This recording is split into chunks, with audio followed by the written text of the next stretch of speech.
Hello, and welcome to the Referendum Process webinar. This webinar will walk through the producer approval process, also known as the referendum. The webinar will lay out the procedural steps of the referendum process.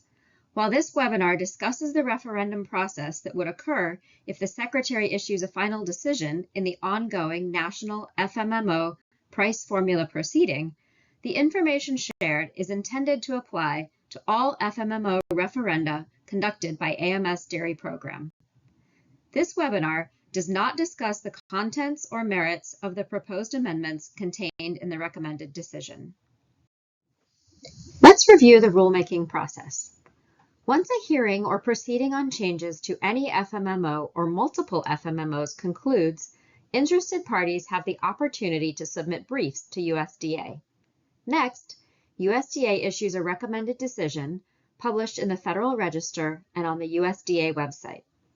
Interested parties have a specific amount of time detailed in the recommended decision to submit comments on the contents of the recommended decision.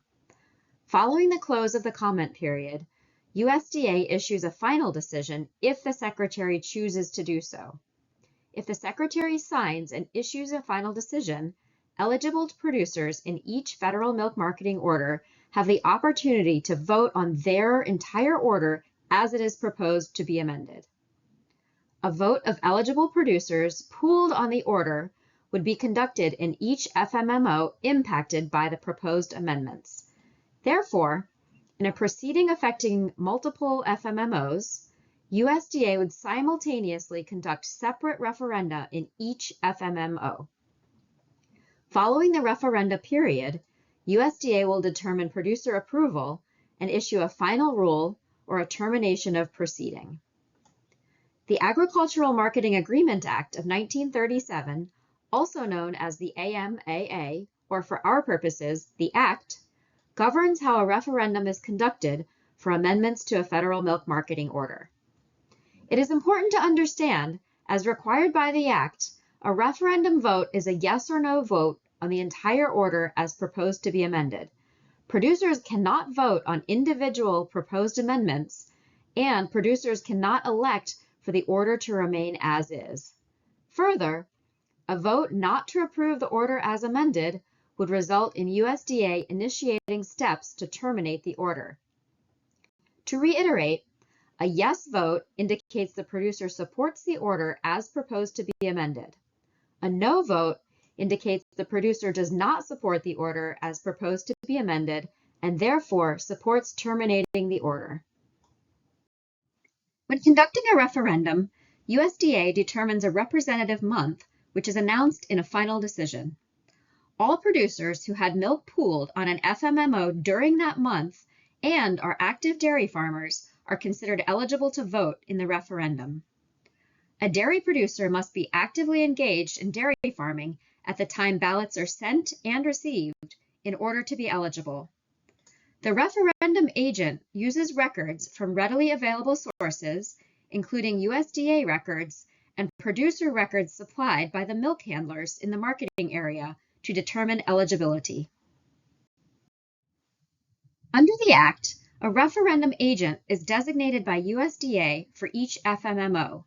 Usually, the market administrator is designated the referendum agent for the order they administer. We'll discuss the duties of the referendum agent in a moment. The Act sets forth that each eligible producer is entitled to one vote.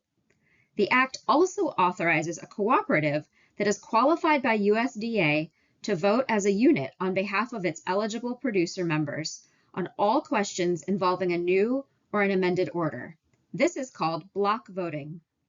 When a referendum is held in one or more FMMOs, qualified cooperative associations may block vote for all their eligible producer members who had milk pooled on each of the orders as proposed to be amended.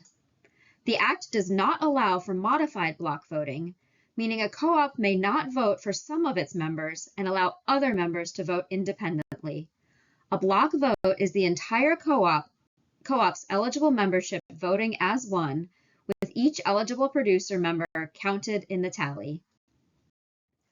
The referendum agent, which again is the market administrator for each order, determines the dairy producers who are eligible to vote in the referendum for that order. The market administrator notifies each qualified cooperative individually that a referendum will be held in their FMMO and that they are entitled to block vote on behalf of their eligible membership. Once they are notified, the co-op must tell the referendum agent whether they intend to block vote on behalf of their members. The notification may be verbal or written, and email and fax messages are acceptable. The referendum agent will issue a ballot to each qualified cooperative that has opted to block vote on behalf of its membership. If a cooperative decides not to block vote, the referendum agent will directly mail a ballot and associated documents to all members of the cooperative who are eligible to vote.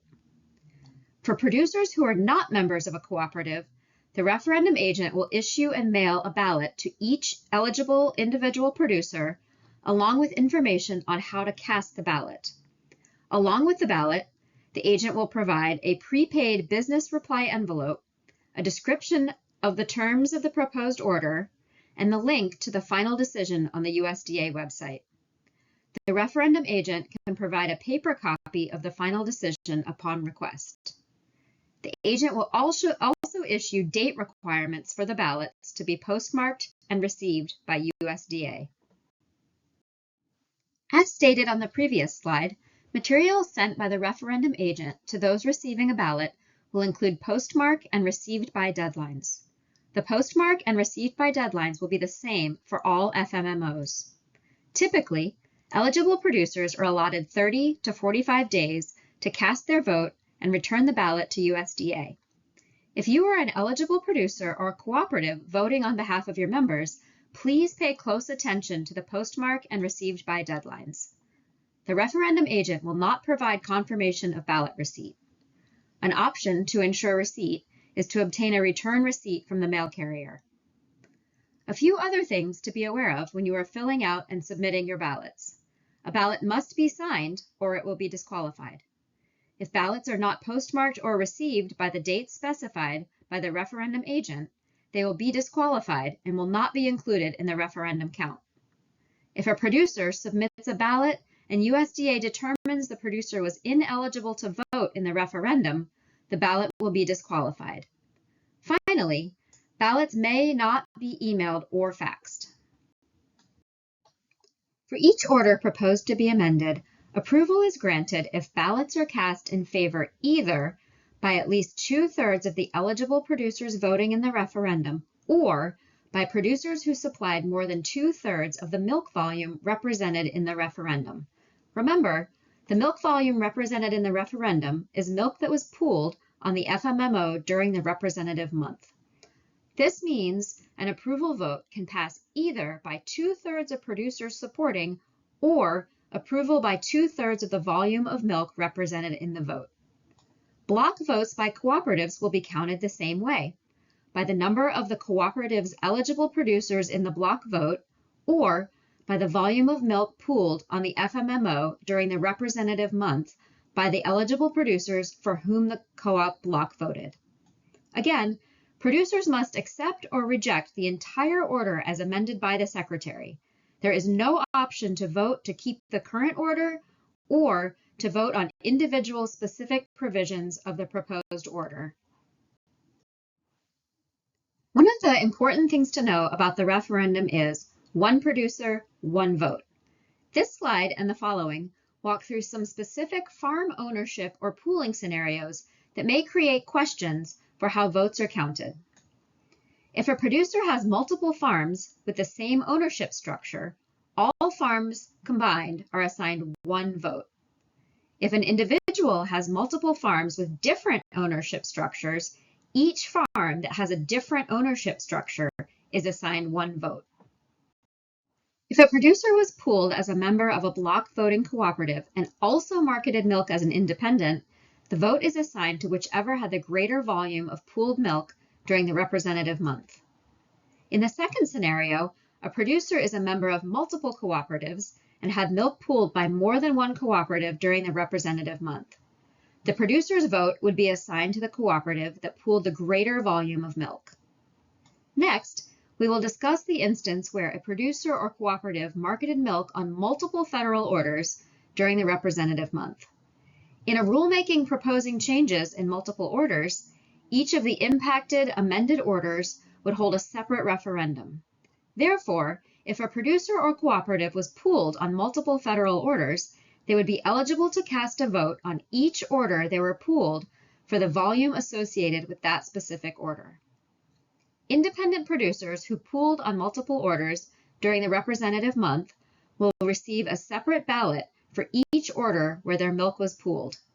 It is important to return all ballots received as they represent votes in different order referenda. Upon completion of the referenda, USDA publishes the results by FMMO in the Federal Register. USDA would publish a final rule for any order in which the referendum passes and a termination of proceeding for any order in which the referendum fails. USDA does not release details about the number or manner of votes in any of the referenda. According to the regulations, details of how many votes were cast, as well as the manner in which any person or cooperative voted, must remain confidential.